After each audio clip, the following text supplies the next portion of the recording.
Hey guys, so just a heads up, this video will not have any of the original audio just because last couple of videos that I put up have had some issues, but it's not a big deal. That's not actually the reason. The reason being is the audio didn't record correctly, but this is our honest interpretation of Power Rangers Wild Force, and we hope you like it. Goodbye. Alrighty, we are back with Power Rangers Wild Force. I've got Andy and Sam here. Boys, say hello. Hello. I.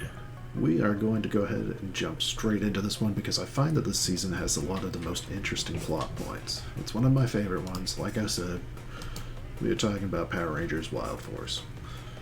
Right off the bat, I like their costumes. I think their costumes are pretty cool.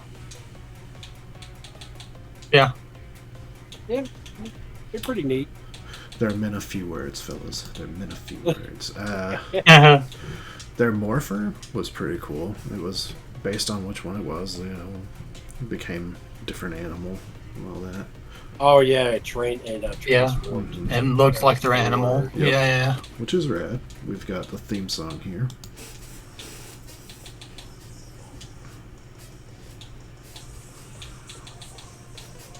Power Rangers. Rangers.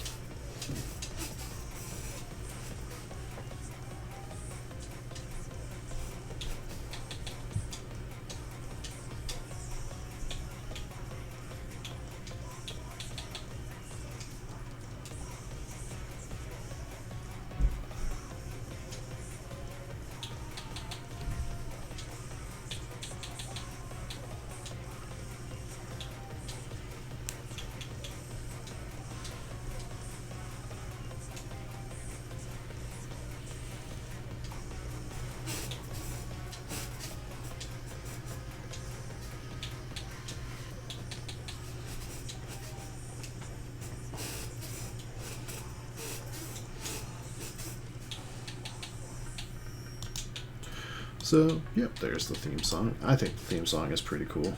I think it fits it really well. Hold Yeah. Oop, definitely. I do think that it kind of has a lot of jump cuts, but I also feel like there were a lot of jump cuts in this day and age. Like it was them discovering that technology. Yeah. Yeah. Fair. The next is the morph sequence, which I think is pretty rad.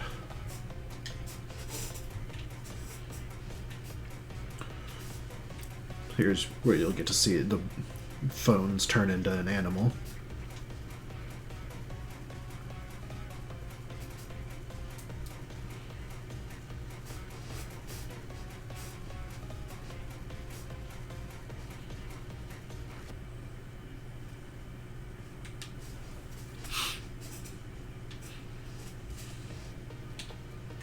So it's not like a huge thing. It just kind of becomes the animal and then becomes them standing up and then it syncs with them. It's not anything amazing, but it's also, it fits it. It feels like, I just always thought that the phones looking like that were silly. Which is, I feel, completely a fair assumption. So how do you all feel about the morph sequence? It's definitely some of the more inventive I've seen so far. Yeah. Because it goes from their morphers automatically over to, transforms into them. Oh, yeah, for sure. remember, but yeah. I like the creativity put into it. Now, there are two things about this season that are my absolute favorites, and I'll let you guys know before we get to them. But we're at one of them. This season has one of the most interesting 6th Rangers because the 6th Ranger is from back when the leader of the Wild Force Rangers was part of the team, and he got sacked. He used a wolf mask or something, if I remember correctly, to gain greater power to deal with the orcs, but it wound up turning him into one at the end. So he always had the really fucking cool, like, crescent moon bladed weapon. Blade, yeah. That's And sick. he's got a cool theme song too. Oh yeah. Let's see if we can find that. His costume's cool too. Mm-hmm.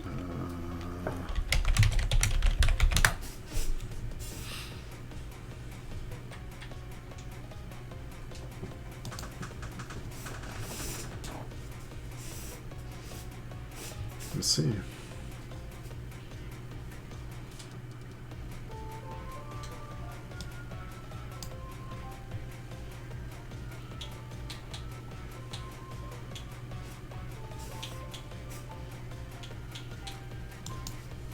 Yeah, no, that's pretty solid. I like that. Yeah. Sounds even better on flute. Yeah. Yeah. Which, I mean, eventually they figure out a way to save him. He becomes the Lunar Wolf Ranger, which is part of the team then from then on.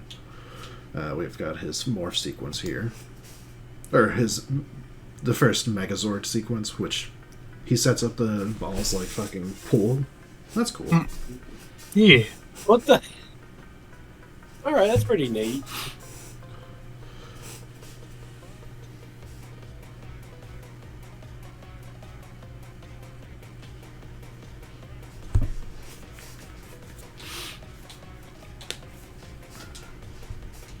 Oh, that's right. His name is Merrick.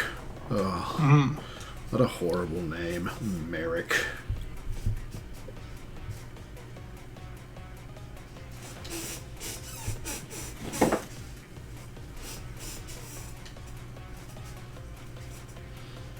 Yep.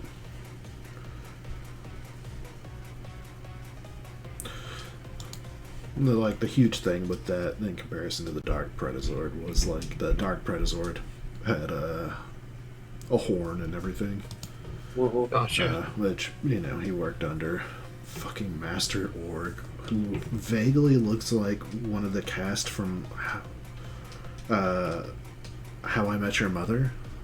Like, hold on.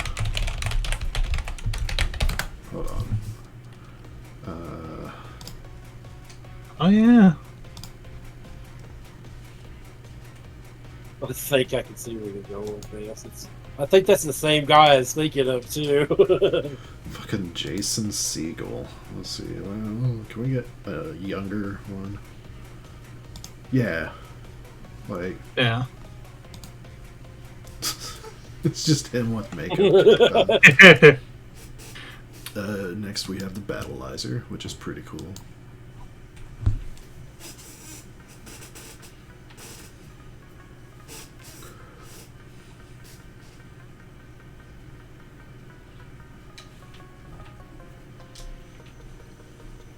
His belt.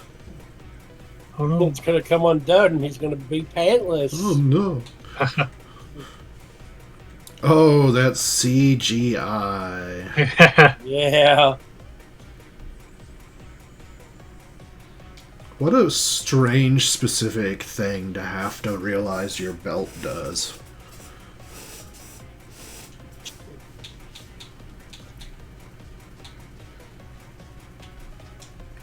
Let's get him. That's a fair retort.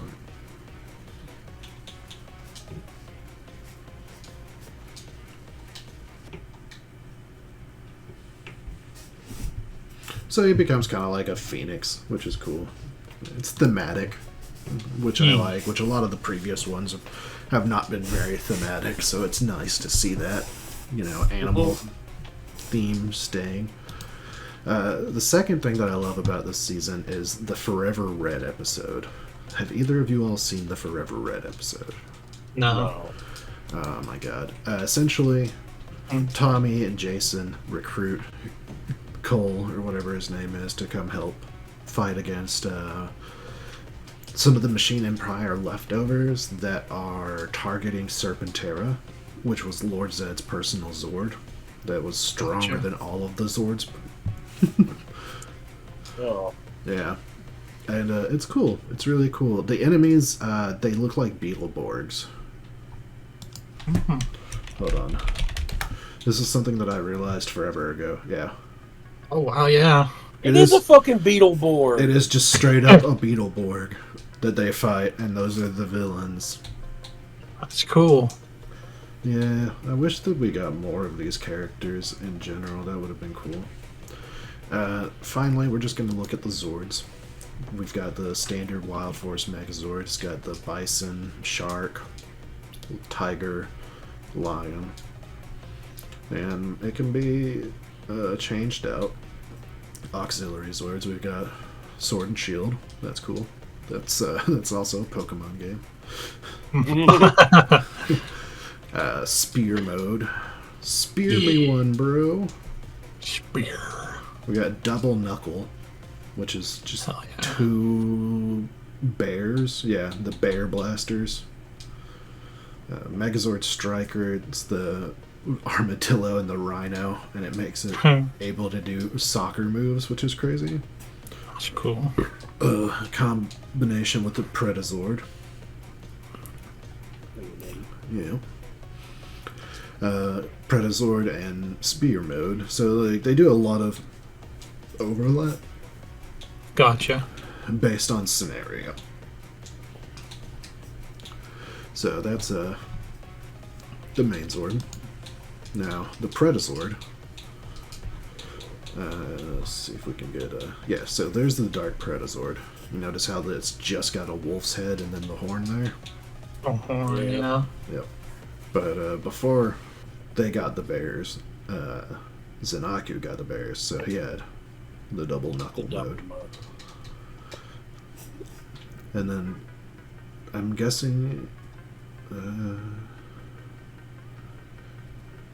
Predazord Blue Moon. Predazord's eyes turn green and the other way. Interesting. That's kind of neat. Didn't know about that. Next we have Isis. No other way to say it than that. Which is a wild one. This one's crazy to me because it's got the shark and wolf sword, the bison, and then a fucking phoenix. Or the final... Yeah. Like, I don't... It's wild. It's so big. And I don't even think they use this Zord that often, if I'm not mistaken. There's also Animus, which is like the Zord god. Okay. That's all I got. Like, I remember them be like, may Animus protect you. Gotcha. And then the Soul Bird, which allowed them to fly into the Zords. Because these Rangers were not unrealistic. They couldn't jump 70 feet in the air just to get in their Zord. No, no, no, no. They're humans. God damn it. God damn. Alrighty, so I am willing... I feel like S is solid for it, but I would be willing to consider Ultra Zord if you all defend your reasonings. I mean, I haven't really watched a lot of it, so I can't, give too much of a reason. I mean, Well, just based I off would what feel- we saw. Yeah.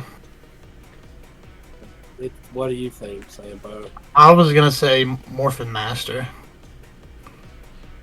Because I mean, I see a lot of similarities with the ones in Morphin Master, but a lot of differences too for creativity. But I don't know. I like it. And then you had Zenaku. Yeah, Zenaku is just so cool, man. What a fucking edgy character. Yeah. Alright, Wild Force. I'm going to put it between Space and Zeo because I That's feel perfect. that's fair. I wouldn't say That's it's better perfect. than In Space because In Space still has Psycho Rangers, but Psycho Rangers, best Rangers. Come on. accurate. Alright, everybody. Well, that is the end of this one. We are going to head on off, and you all catch us in the next one. Bye! Hey.